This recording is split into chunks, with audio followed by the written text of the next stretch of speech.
Hi hello నమస్తే welcome to Suman TV Bengaluru. ఈరోజు మీ ముందుకి ఒక మంచి ఇన్స్పిరేషనల్ తోటి మేము ముందుకు వచ్చాను. తరలిపో తరలిపో చీకటి నుంచి వెలుగులా మారిపో, కుందేలిలా కాదు పులిలా మారిపో, జీవిత ఒడిదొడుగుల నుంచి యుద్ధకాండలో వీరవనితలా మారిపో. ఈ కోటికి ఎగ్జాక్ట్గా మ్యాచ్ అయ్యే ఒక ఇన్స్పిరేషనల్ ఉమెన్ దగ్గరికి మనం వచ్చాం. ఆమె వీణా అంబరీష్. ఆమె ఎలాంటి జీవితంలో ఒడిదొడుగులు ఫేస్ అయ్యారో, వాటి నుంచి ఎలా బయటకు పడ్డారు, ఆవిడ జీవితం ఎలా మారిపోయిందో, ఆవిడ ఎలా ఇన్స్పిరేషన్ అయ్యారో, ఇవన్నీ విశేషాలు ఆవిడ మాటల్లోనే తెలుసుకుందాం రండి.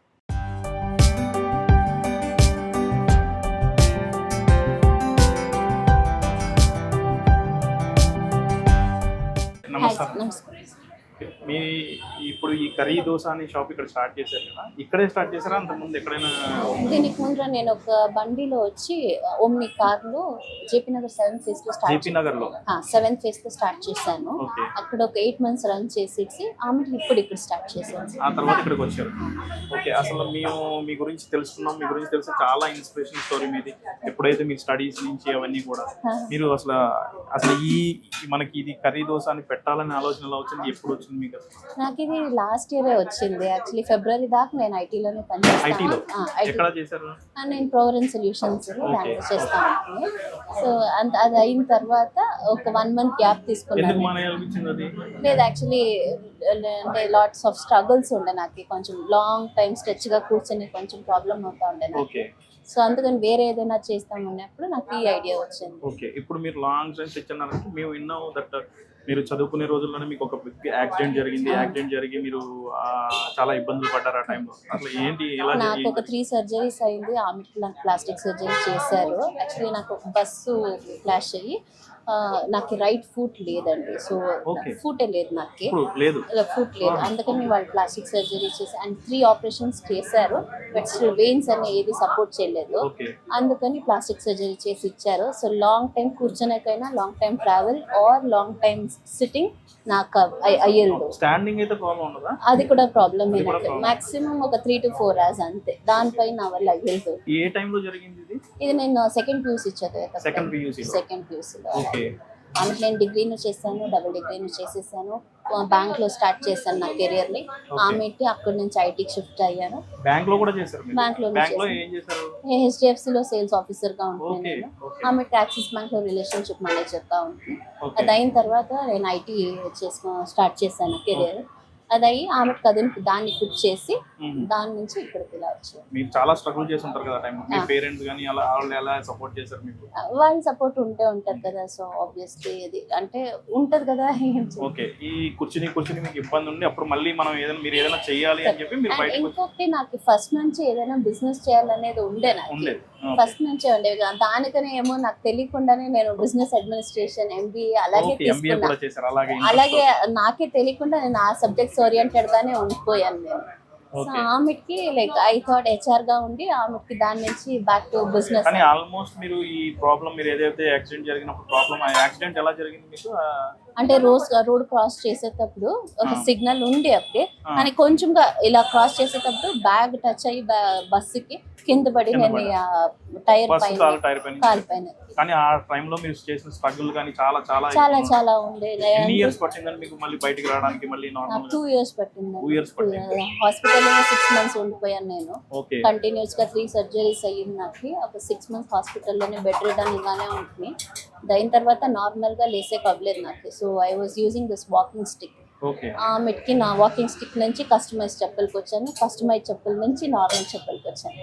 సో ఇట్ టుక్ స్టేజెస్ అండి. So 2 years to stand on my own foot. It took 2 years for 2 years. Okay, after మీరు ఈ IT జాబ్ అయితే మానేసిన తర్వాత ఓకే, అప్పుడు నెక్స్ట్ ఏం చేద్దాం అనుకుని ఇదే ఐడియాకి ఎందుకు వచ్చారు మీరు? యాక్చువల్లీ నాకు ఆల్వేస్ ఐ థాట్ అంటే ఇక్కడ మసాలా దోశ అంటే చాలా ఫేమస్ బాగా, కరెక్టా? సో మన సైడ్ లోని నాన్ వెజ్ ఫేమస్. సో ఆ మసాలా ఈ దోశ అంటే ఇది మధురై ఒరిజినేట్. సో నాకు ఈ తమిళనాడు స్టైల్ కుకింగ్ వస్తుంది, కొంచెమైనా నాకు వస్తుంది. బికాస్ మా ఇంట్లో తమిళనాడు స్టైల్ తింటాం కదా, అందుకని ఆ కుకింగ్ స్టైల్ వస్తుంది. సో ఆమెకి మా అవ్వ వాళ్ళ సైడ్ నుంచి అడిగి మసాలాస్ ఎలా చేస్తారు, ఏం చేయాలి, ఓన్ అన్ని నేనే నేర్చుకొని నేను చాలా ప్రాక్టీస్ చేసి ఆమెకి ఒక మసాలా కరెక్ట్ గా ప్రపోర్షన్ అని చూసుకొని ఆమెకి నేను ఇక్కడికి వచ్చాను. ఓకే, ఇప్పుడు మీరు చేసే ఈ కర్రీ దోశ దాంట్లో ఏది మంచి స్పెషల్? ఎందుకు మన ఇక్కడికి వచ్చి మీ దగ్గరికి వచ్చే వాళ్ళు ఏది బాగా ఇష్టంగా తింటారు? యాక్చువల్లీ నా దగ్గర 3 వెరైటీస్ ఉందండి. ఒకటి చికెన్ కర్రీ దోశ, ఇంకొకటి ప్రాన్ కర్రీ దోశ, ఇంకొకటి మటన్ కర్రీ దోశ. మూడుకి మసాలాలు వేరే వేరే మసాలాలు పెట్టాను. ఏ దానికి సేమ్ రిపీటెడ్ మసాలా సేమ్ ఉండదు. ఒక్క దోశ తింటే వేరే లాగా ఉంటుంది, వేరే టేస్ట్ ఉంటుంది. సో ఒక్కొక్క దోశ ఒక్కొక్క టేస్ట్ ఉంటుంది. కానీ కర్రీ దోశ అంటే మీరు దోశ వేసి దోశ మీద ఒక కర్రీ లాంటిది గ్రేవీ ఉంటది, ఒక ప్లేన్ గ్రేవీ ఉంటది. దానికి ఎగ్స్ బీట్ చేస్తాము. ఫస్ట్ ప్లేన్ బ్యాటర్ వస్తుంది, దానిపైన గ్రేవీ వస్తుంది, సాల్నా వస్తుంది. దానిపైన మీరు ఏది చూస్ చేస్తారో చికెన్, ప్రాన్, మటన్ అని దానిపైన స్టఫ్ చేసి డబుల్ సైడ్ రోస్ట్ చేసి ఇస్తాము. Okay okay. అదైతే బాగా ఎక్కువ ఏది ఇష్టపడి తింటారు అందరూ? చాలా మటన్ కు వెళ్తారు. సండేస్ లో మటన్ చాలా వెళ్తుంది.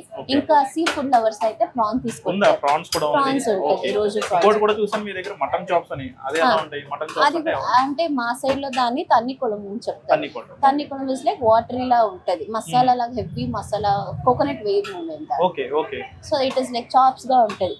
ఆ పీస్ మీకు పెద్దగా వస్తుంది, పీస్ పెద్దగా వస్తుంది, రిప్ కేజ్ పీసెస్ వస్తుంది, కానీ కోకోనట్ వేసేది మనం దాంట్లో. ఓకే. మీరు ఇప్పుడు ఈ కర్రీ దోశ అనేది ఇప్పుడు చాలా మంది ఇష్టపడి తిన్నారు, మనం చూసాం ఇక్కడ అందరూ. బట్ ఈ కర్రీ దోశ మీరు ఇంకా ఏమైనా బ్రాంచెస్ ఉన్నాయి? ఇది ఒకటే ప్రెజెంట్? లేదు, ఇది ఒక్కటే బ్రాంచ్ ఉంది నాకు ప్రెజెంట్. ఇది ఒక్కటే ఉంది. ఇంకా ఎక్స్పాండ్ చేసి ఆలోచన ఉంది. ఉందా? ఓకే. లేదంటే ఫ్రాంచైజ్ టైప్ ఏమైనా ప్లాన్ చేసి దీన్ని మొత్తం అంతా వాళ్ళకి మసాలాస్ అన్ని హ్యాండ్ ఓవర్ చేసి ఒక ఫ్రాంచైజ్ కైండ్ చేసి అనే ఆలోచన ఉందా? ఆ ప్లాన్ కూడా ఉంది నాకు. 2 ఆప్షన్ పెట్టుకున్నాను. చూద్దాం, ఎవరైనా ఆఫర్ వస్తే ఆఫర్ వస్తే అప్పుడు నేను ఫ్రాంచైజీ ఇస్తాను, లేకపోతే నేనే బ్రాంచ్ మీరే ఓపెన్ చేస్తారు. ఓకే. మీరు ఇంకొకటి నాకు ఫైనల్గా కూడా చెప్పండి. మీరు మీలా ఇన్స్పైర్ అయ్యి వాళ్ళతో స్ట్రగుల్ తోటి ఉన్న వాళ్ళకి ఏదైనా స్ట్రగుల్స్ ఉంటాయి, అందరికీ ఉంటాయి, జెంట్స్ అవనండి లేడీస్ అవనండి. బట్ మీలా స్ట్రగుల్ అయ్యి ఉమెన్స్ కానీ ఎవరికైనా మీరు ఒక మంచి మెసేజ్ చెప్పాలని అంటే ఏం చెప్తారు? I have these lines. I always tell this, okay? No matter how hard life hits you, be stronger than before. Those are the lines. నేను ఎప్పుడు డౌన్ అయినా నాకు జ్ఞాపకం వచ్చేది అదొకటే.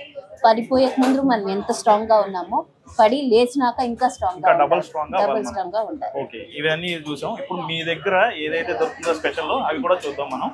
ఓకే. ఓకే.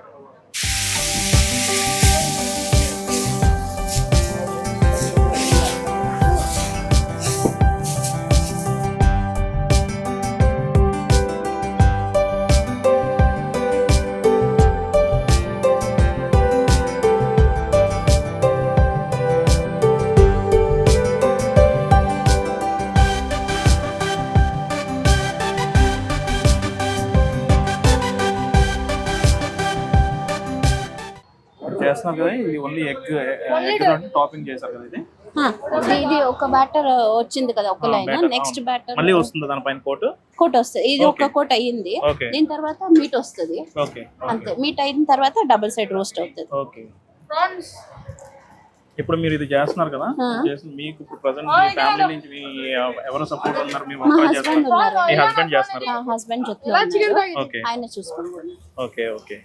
ఇప్పుడు మీరు ఇందులో అన్ని చికెన్ ఒకటి చేస్తారు, మటన్ ఒకటి చేస్తున్నారు, నెక్స్ట్ ప్రాన్స్ ఒకటి చేస్తారు, ఎగ్ అన్ని కూడా చేస్తారు. బట్ ప్రైసింగ్ చూసుకుంటే చాలా తక్కువ ఉంది కదండి చూసుకుంటే.